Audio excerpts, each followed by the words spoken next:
Hartron skill centre 151।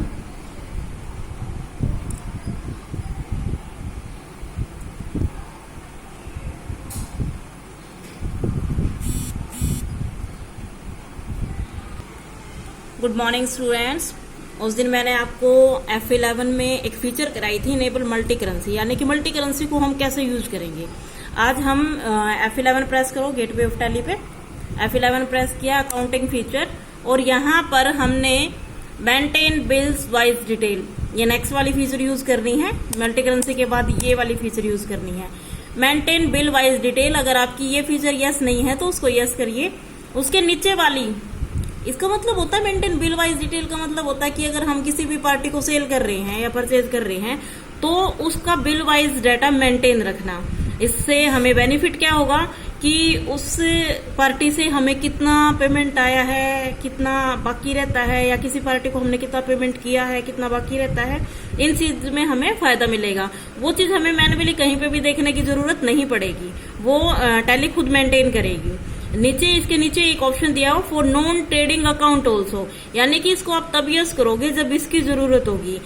इसका मतलब होता है नॉन व्यापारिक अकाउंट्स, यानी कि ऐसे खाते जो हमारे व्यापार से रिलेटेड नहीं है। कि मान लो हमारा जो बिजनेस है वो कंप्यूटर का है, और अगर आप कोई भी असेस्ट खरीदते हो तो वो आपकी नॉन ट्रेडिंग अकाउंट्स में आती हैं इस तरह की चीजें। तो अभी फिलहाल हमने मेंटेन बिल वाइज डिटेल्स को यूज कर रहे हैं।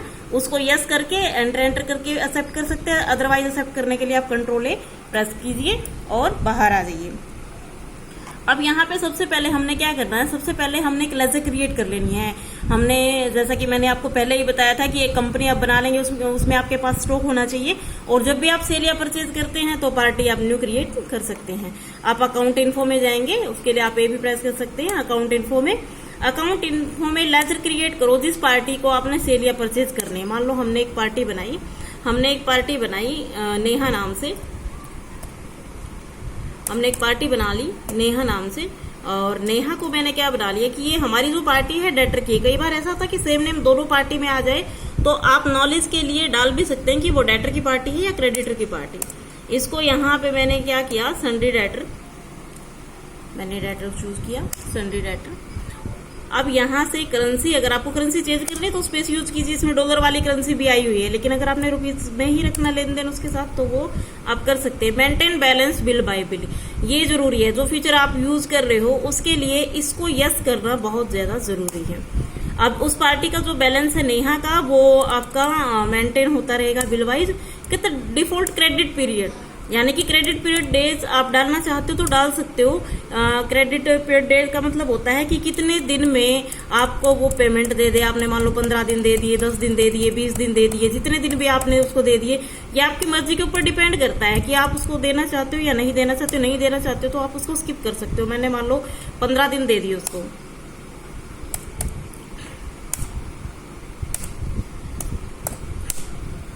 ये थोड़ी सी प्रॉब्लम है कीबोर्ड में, मेरे जो लैपटॉप के कीबोर्ड में थोड़ी सी प्रॉब्लम है, उसकी वजह से थोड़ी दिक्कत आ रही है। 20 डेज, ये कहता है कि check for credit days during voucher entry, कि भी जो आपने क्रेडिट डेज डाले हैं वो वाउचर के टाइम आप उनको देखना चाहते हो, नहीं देखना चाहते हो, वो भी आपकी मर्जी के ऊपर डिपेंड करता है। आप यस करना चाहो तो कर सकते हो, कंट्रोल ए करके आप उसको एक्सेप्ट कीजिए। अब देखिए हमने क्या किया, अब हमने एक वाउचर कट कर लेना है। अकाउंटिंग वाउचर में गए हम, यहाँ से आप भी प्रेस कर सकते हो। अकाउंटिंग वाउचर में गए और यहाँ से सेल के लिए मैंने क्या किया, F8 सेल। पार्टी का नाम नेहा, पार्टी का नाम मैंने कौन सा चूज किया, नेहा, हमारी डेटर की पार्टी है। अगर नेहा से रिलेटेड आपके पास कोई भी डिटेल यहाँ पर है तो डाल दीजिए, अदरवाइज कंट्रोल ए करके आप बाहर आ जाइए। यहाँ से सेल अकाउंट हमने चूज किया। नेम ऑफ आइटम हमने सैमसंग का दिया उसको। सैमसंग के हमारी जो डेट है 1 अप्रैल में, देखो सबसे ऊपर डेट दी हुई है, 1 अप्रैल में हम उसको सेल कर रहे हैं।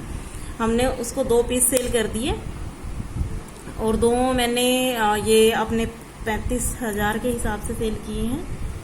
ये कीबोर्ड में मेरे दिक्कत आई हुई है, 35,000 के हिसाब से मैंने सेल किए हैं।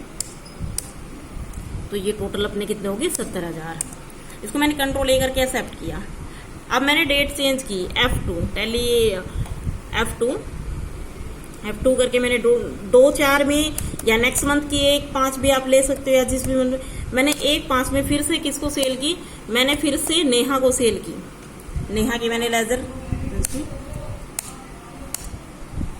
कंट्रोल ए करके मैंने इसको एक्सेप्ट किया। ये देखिए सेल की लेजर मैंने ले ली, सेल अकाउंट, यहाँ से सेल अकाउंट मैंने चूज किया। फिर से मैंने उसको सैमसंग के 5 पेजेस 35,000 के हिसाब से उसको मैंने सेल कर दिए। कंट्रोल ए करके मैंने एक्सेप्ट किया। एक और बिल मैंने इसका तैयार किया, F2 प्रेस करके मैंने 1 जून में फिर से सेल की। किसको? नेहा को। नेहा को ही फिर से हमने सेल किया। नेहा लेटर की पार्टी थी, कंट्रोल ए, यहाँ से मैंने लिया sale account, name of item, यहाँ से हमने सैमसंग के पीस ले लिए। अब मैंने उसको 10 पीसेस सेल कर दिए और कंट्रोल ए करके एक्सेप्ट किया। अब हमने यहाँ पे क्या किया, अब हमने उससे पेमेंट लेनी है, F6। पेमेंट लेने के लिए मैंने पार्टी चूज की नेहा। हमने नेहा से हमारे पास पेमेंट आई, उसका बैलेंस कितना है 595।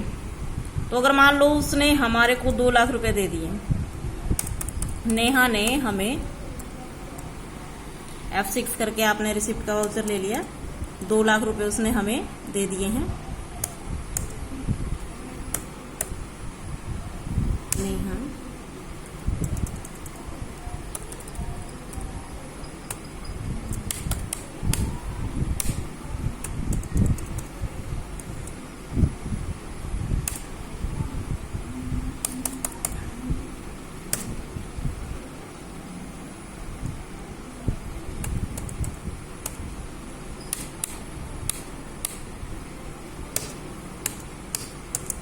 एंटर करो, एंटर किया आपने। अब ये जो 2 लाख आपको मिले हैं, तो ये देखो उसके सारे पेंडिंग बिल्स, नेहा के जो पेंडिंग बिल हैं वो सारे यहीं आ गए हैं, पेंडिंग बिल्स। यानी कि मैन्युअली हमें कहीं पे भी चेक नहीं करना पड़ा कि नेहा की किस डेट में कितना माल गया है और हमें उससे कितनी पेमेंट लेनी है। अब उसके तीनों बिल, एक हमारा 1 अप्रैल में है, 1 मई में है, 1 जून में है। आप ये जो अमाउंट है जिसमें से लेस करना चाहते हो, क्योंकि पेमेंट सारी उसी से आनी है, आप उसमें से लेस कर सकते हो। 1 जून के हिसाब से 20 दिन हमने क्रेडिट डेट डाले थे, तो ये देखो क्रेडिट डेज आप चेंज करना चाहो तो इन फ्यूचर चेंज भी कर सकते हो उसको। बैक जाके 21 जून 2020 में उससे पेमेंट उसने क्रेडिट डेज से उठा लिए हैं। तो इस तरह से आप maintain balance bill bye bill ये वाली फीचर यूज कर सकते हो। जिस भी पार्टी का डाटा आपने बैलेंस बाय बैलेंस यूज करना है, उस पार्टी की लेजर बनाते समय आपने इस फीचर को यस कर लेना है। और उसके बाद उसका जो डाटा है आपको कहीं पे भी मैन्युअली चेक नहीं करना है।